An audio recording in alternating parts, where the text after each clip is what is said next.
வணக்கம் நேயர்களே, மற்றும் ஒரு சைவம் வளர்த்த பெரியார் தொடர்பான நிகழ்ச்சியின் வாயிலாக உங்கள் அனைவரையும் சந்திப்பதில் மிக்க மிக்க மகிழ்ச்சி. சைவம் வளர்த்த பெரியார் என்கின்ற நிகழ்ச்சியின் ஊடாக பல்வேறு சைவம் வளர்வதற்காக பாடுபட்டு, அதாவது குறிப்பாக எங்களுடைய இந்து சமயம் வளர்வதற்காக பல்வேறு நபர்கள் பாடுபட்டிருக்கிறார்கள். அவர்கள் எவ்வளவோ கஷ்டத்தின் மத்தியிலும் எங்களுடைய மதம் வளர்ச்சி அடைய வேண்டும், எப்பொழுதுமே மறைந்து போகக்கூடாது என்பதற்காக பெரும் பாடுபட்டிருக்கிறார்கள். குறிப்பாக பார்த்தோம் என்று சொன்னால் சித்தர்கள், ஞானிகள் என்று சொல்லி பலருடைய வரலாற்றை நாங்கள் சொல்லிக்கொண்டே போகலாம். அவ்வாறு இருக்கையிலே ஒவ்வொருவருடைய வரலாறும் மிக மிக தனித்துவமானவையாக இருந்து கொண்டிருக்கின்றது. ஏதோ ஒரு ரீதியாக, ஏதோ ஒரு வழிமுறையூடாக சைவ சமயம் வளர்வதற்காக மக்களுக்காக பல தொண்டுகளை செய்திருக்கிறார்கள்.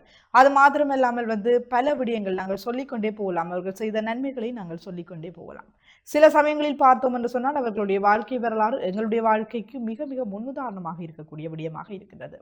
அவ்வாறு இருக்கையிலே இன்றைய நாளிலும் நாங்கள் பார்க்க இருக்கின்ற சைவம் வளர்த்த பெரியார் திருஞான சம்பந்தர்.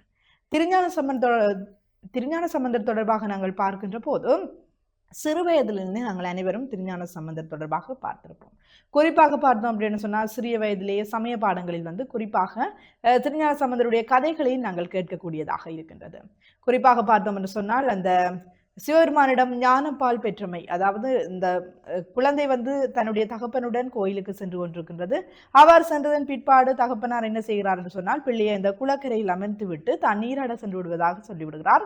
அவ்வாறு சென்று தந்தையை காணவில்லை என்று சொல்லி அந்த குழந்தை அழ சிவபெருமான் உமையம்மையுடன் காட்சி அளித்து அந்த பாலை கொடுத்ததாகவும், அந்த ஞானப்பாலை உண்டதனால் அந்த நேரத்திலேயே குறிப்பாக நாங்கள் பார்க்கின்ற போது தந்தையார் நீராடி விட்டு பிள்ளையினுடைய வாயில் பால் வடிந்திருக்கின்றது என்பது பற்றி வினாவுகின்ற போது அந்த பிள்ளை தோடுடைய செவியன் என்கிறதான பதிகத்தை தன்னுடைய 3 வயதிலேயே பாடியிருக்கின்றது என்கிறதான விடயத்தை நாங்கள் ஏற்கனவே பார்த்திருந்தோம்.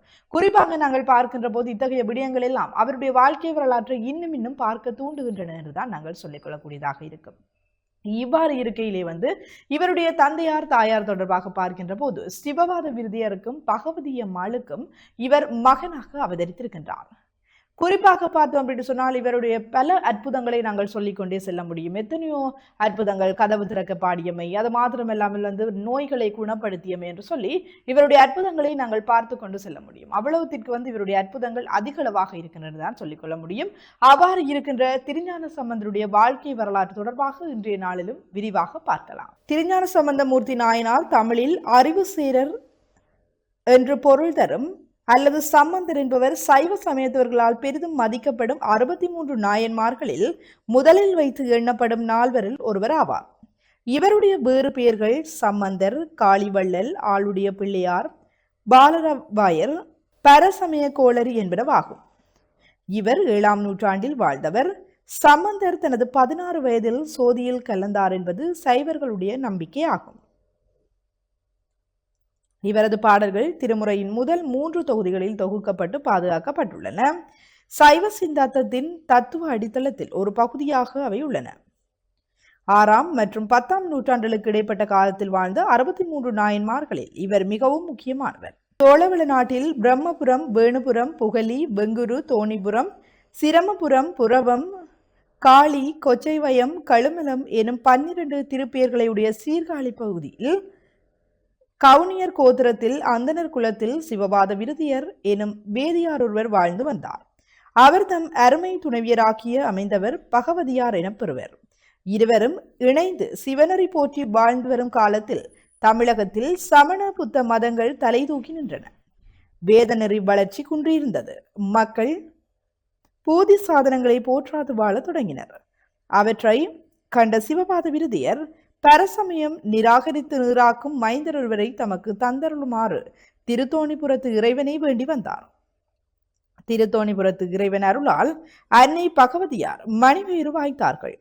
ஞாயிறு முதலிய கோள்கள் உச்சநிலையில் அமைந்த நற்பொழுதில் ஒரு திருவாதிரையின் திருநாளில் சிவனெறி சிறந்து விளங்கவும், தமிழ் மக்கள் செய்த தவம் நிரம்பவும், தவநெறி தழைக்கவும், திசைகளில் தென் திசையை சிறப்பெய்தவும், செழுந்தமிழ் வழக்கு ஏனைய மொழிகளின் வழக்கை வென்று மேம்படவும், இசை திறன் யாண்டும் நிலை பெறவும், இறையருள் விளக்கம் எங்கும் உண்டாகவும், புற சமயங்கள் பொலிவிளக்கவும், சீர்காழிப்பதியில் எவ்வுயிர்க்கும் சிவமைந்தனாகிய வழங்கும் ஆளுடைய பிள்ளையார் திருவவதாரம் செய்தருளினார்.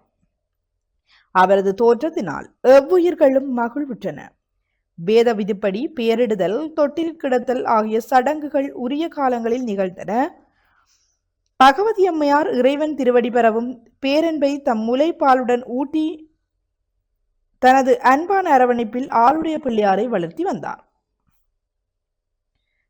முன்னை பிறப்பில் சிவபிரானை வழிபட்டு சிவானந்தம் நுகர்ந்து வந்த பிள்ளையாருக்கு அவனிடமிருந்து வந்த பிரிவுணர்வு அவ்வப்போது வர வெறுக்கொண்டு அழும் நிலை அவர் பாலிருந்தது. இந்நிலையில் பிள்ளையாருக்கு வயது 2 ஆண்டுகள் நிரம்பின. 3வது வயதின் தளர்நடை பருவத்தில் பிள்ளையார் ஏனைய குழந்தைகளோடு வீதியில் விளையாடும் நிலையை எய்தினார்.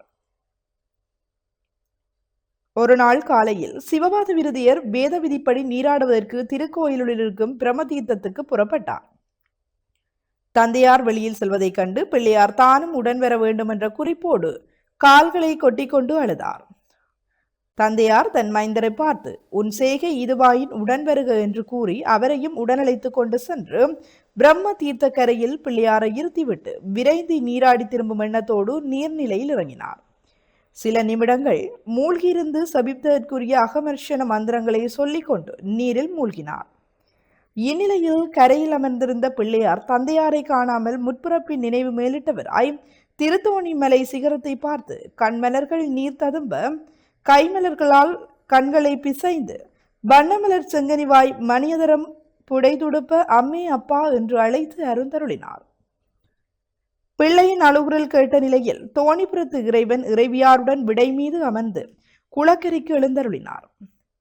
பெருமான் உமையம்மையை நோக்கி, அழுகின்ற இப்பிள்ளைக்கு உன் முளைப்பாலை பொற்கிண்ணத்தில் கறந்து ஊட்டுக என பணிந்தார்.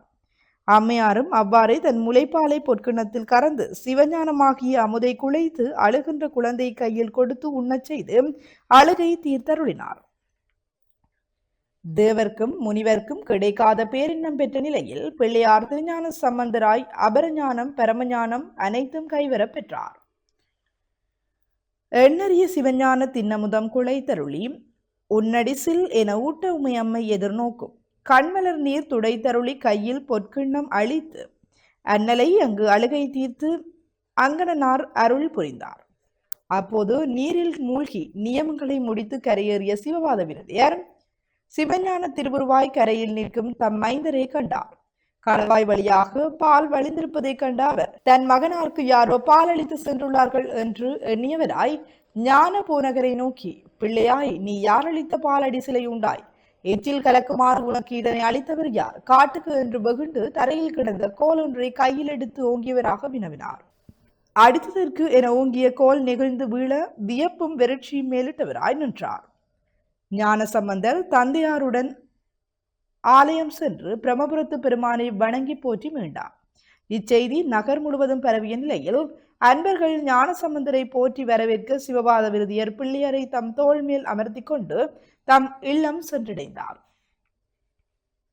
அது மாத்திரமல்லாமல் இவர் வளர்ந்து வருகின்ற காலப்பகுதியில் உமையம்மையார் அளித்த ஞான வரமுதம் உண்டு திருநெறியன் தமிழ் பாடிய ஞான சம்பந்தர் தம் திருமாளிகையில் இறையருளியே எண்ணியிருந்து மறுநாட்காலையில் துயிலெழுந்து நீராடி திருக்களமலத்தீசனை வணங்கி போற்றி சீர்காழிக்கு அருகில் திருக்கோலாக்காவை தரிசிக்கும் வேட்கையுடையவராய் அத்தலத்தை அடைந்து ஆலயத்தை வலம் வந்து இறைவன் திருமுன் மடையில் வாழை என தொடங்கும் சிவ இசை தமிழ் பதிகத்தை தம் கைமலர்களால் தாளமிட்டு பாடினார். கோலக்கா இறைவன் பிள்ளையார் தன்னுடைய கைகளை சிவபதத்தை கண்டு மனம் பெறாது திருவைந்தெழுத்து எழுத பெற்ற பொற்றாளத்தை சிவஞான சம்பந்தருக்கு அளித்தருளினார். ஞான சம்பந்தர் அத்தாளத்தை தலைமேல் கொண்டு தாளமிட்டு அத்திருப்பதிகத்தை பாடி போற்றினார். திருஞான சம்பந்தர் மேற்கொண்ட முதல் தல யாத்திரை இது அமைந்தது. திருக்கோலக்காவில் பொற்றாளம் பெற்று சீர்காழிக்கு திரும்பிய ஞான சம்பந்தர் நேரே ஆலயம் சென்று பூவார் கொன்றை என தொடங்கும் திருப்பதிகத்தை தாளமிட்டு பாடி போற்றி தம் மாளிகையை அடைந்தார். அது மாத்திரமில்லாமல் இவர் தொடர்பான ஜாத்திரைகளை பார்க்கின்ற போது ஞான சம்பந்தருடைய தாயார் பகவதி அம்மையார் பிறந்த நனிப்பள்ளியில் உள்ள அந்தணர்கள் அம்மூவாண்டில் சிவஞானம் பெற்றதையும் சிவபிரானால் பொற்றாளம் அருள பெற்றதையும் கேள்வியுற்று தாங்கள் ஊருக்கு எழுந்தருள வேண்டும் என ஞான சம்பந்தரை வேண்டினார். அதற்கு இசைந்த ஞான சம்பந்தர் தோணிபுரத்து இறைவரை வணங்கி விடை பெற்று தாமரை மலர் போன்று தம் திருவடி நோக நனிப்பள்ளி நோக்கி நடந்தருளினர். ஆளுடைய பிள்ளையார் அடிமலர் வருந்த கண்ட சிவபாத விருதியர் ஞான சம்பந்தரை பிறர் தூக்கிச் செல்வதை விரும்பாது தாமே தம் திருத்தோளில் அமர்த்தி கொண்டு செல்வராயினர். நனிப்பள்ளியை அணுகிய நிலையில் ஞானசம்பந்தர் எதிரே தோன்றும் இப்பதியானது என கேட்க தந்தையர் அதுதான் நனிப்பள்ளி என சொல்ல கேட்டு காரைகள் குகை முல்லை என தொடங்கி திருப்பதிகம் பாடிக்கொண்டே நனிப்பள்ளி ஆலயத்தை அடைந்து வணங்கி போற்றி அவ்வூரின் அருகில் உள்ள தலைச்சங்காடு சாய்க்காடு வெண்காடு முதலிய தலங்களை வணங்கி கொண்டு மீண்டும் சீர்காழிப்பதிக்கு திரும்பினார். பலம் குன்றி பாலையாயிருந்த நனிப்பள்ளி ஞானசம்பந்தர் வரவால் நெய்தலால் பின் மருதமாயிற்று. இது திருஞான சம்பந்தர் வரலாற்றில் அமைந்த இரண்டாவது தல யாத்திரை ஆகும். சில நாட்கள் கழித்து ஞானசம்பந்தர் மகேந்திரப்பள்ளி குறுக்காவூர் முல்லைவாயில் முதலிய தலங்களை சென்று வணங்கி மீண்டார். இது அவருடைய மூன்றாவது தல யாத்திரையாக அமைந்தது.